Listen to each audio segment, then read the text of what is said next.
Hi, welcome to another episode of the Chasing That Money Show. And as usual, I'm your host, Leon Wilson. Let's jump right in. Today, I want to talk about how a person can get big headed. You know what I mean. A person think that they're all that and a bag of chips. Well, it happened to me. Let's get started. Right out of college, I was recruited to work for a railroad. Now, back in the day, working for a railroad, that gave you a lifetime job. Oh my goodness, you were a big man on campus, and I had it. I had a lifetime job right out of college. Back then, and it's been a while. But back then, I started out making $42,000. Now I know that may not be a lot today, but back then I was big dog. And more importantly, I was one of the first African Americans to lead a team of technologists for the railroad.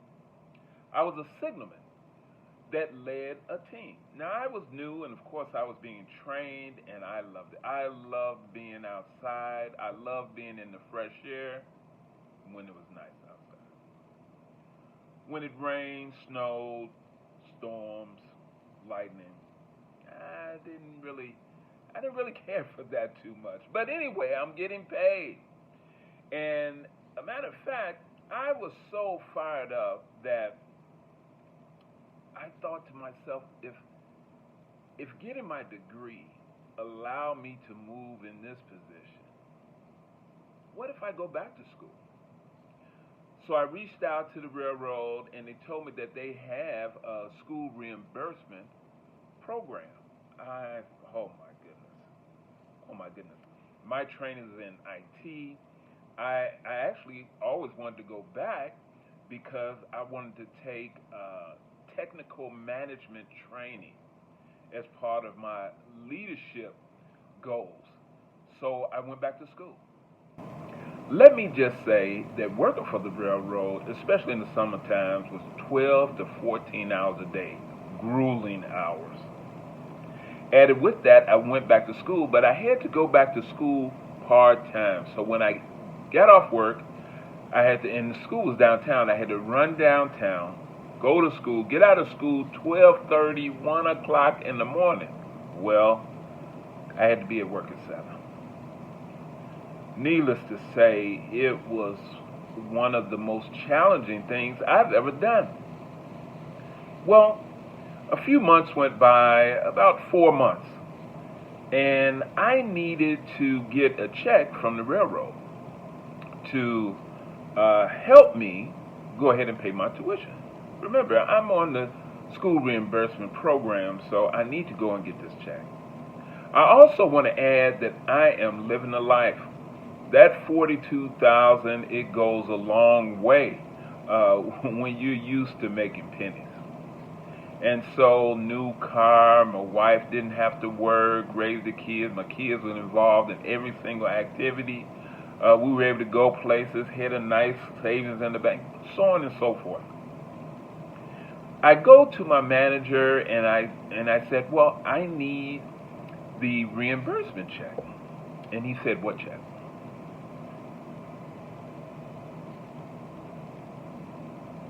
He said, what check? I said, I went back to school. I'm going for IT technical management, and I'm part of the program, so I need my reimbursement check because it's time to pay up. He said, Leon,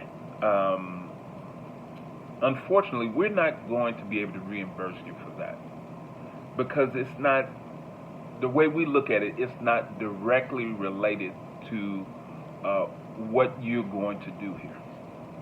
Now, for me, and again, remember, I was a young man. I saw that as I'll never be able to advance into higher management because remember, this was technical management that I was going for.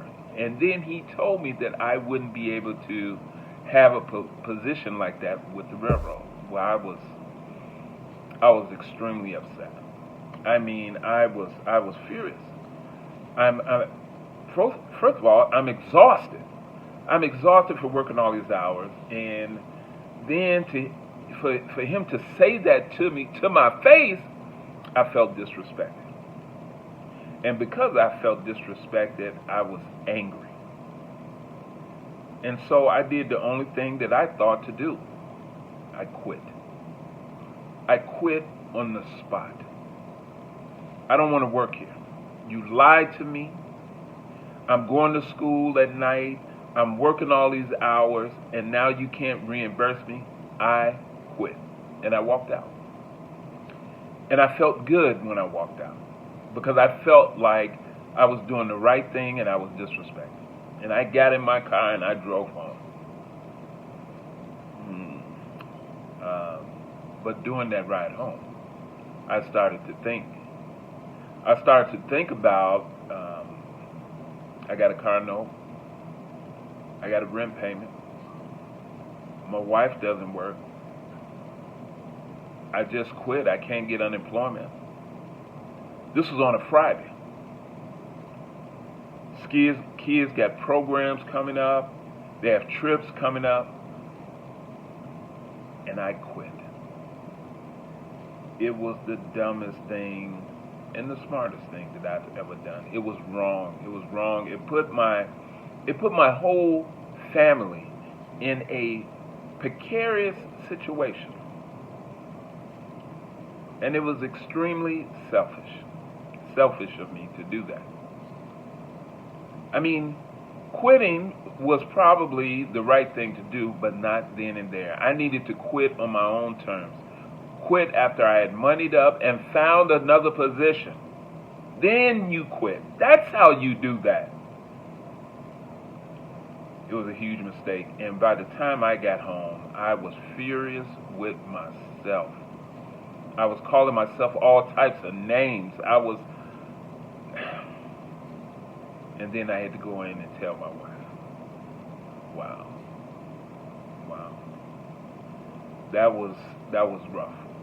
That was rough. Fortunately, my wife was understanding. She believed in me, and she believed that I will make it happen. I will do whatever I have to do to maintain the family. Well, here's a strange thing. I always say favor ain't fair. So I quit on a Friday. I started looking for a job that Monday. I had always kind of wanted to work downtown Chicago. I wanted to work in corporate America. And getting the railroad job, I didn't have an opportunity to do that. So I felt that this may be the time.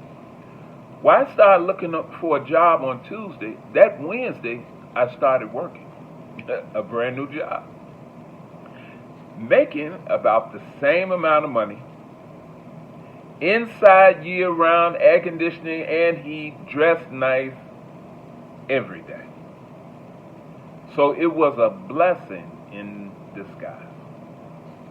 Well, I've said all of that to say this. The moral of this story is think before you act. It's okay to want to leave a job, but leave the job on your own terms. Money up. 6 months of savings. And just don't quit without a job. Quit with a job. You have an opportunity. People are going on interviews online, Zoom, on your lunch break if the office or new job is close by you. There's so many ways you can do that. And in the interim, there are so many jobs where you can do remote work online from at home. So you can do that as a stopgap until you find a permanent position. So there's so much you can do. The main thing is to put the money up so you're not stressed out, so you have control. This is the main key, is that you want to be in control of your life, control of your business life, control of your finances. Stop chasing money and let money chase you. This is all part of that. You have to think. And don't let people know what you're thinking. Don't tell your friends. Don't brag about it. Create a plan, a mission statement. Have a vision. What are your goals in life? Where are you trying to get to? Sometimes you tell a friend and they may say, oh my goodness, Leon, you working for the railroad. This is a lifetime job. You can work there 30 years, retire with a pension. Why would you leave that? Some people think small. Don't let that hold you back. Dreams are huge. And there's no dreams too big for God. Now, I'm a Christian, so you know I'm a believer. Every now and then, you know I'm going to drop that God in there. I believe it. But you have to think and plan. A lot of people are on jobs they can't stand, quite frankly. They don't like the job and they don't like the people they work with. Do something about it. No, don't quit without nothing. But start your plan and then work the plan. You know what to do. You know what you want. Now go get it. Well, that's it for this episode. Thank you for tuning in to Chasing That Money Show. Please go ahead and like and subscribe to my channel. Leave a comment. My subscribers are going up and up. My view times, my hours are increasing. But what I don't have the comments. Let me hear from you. Until next time, my friends, be blessed.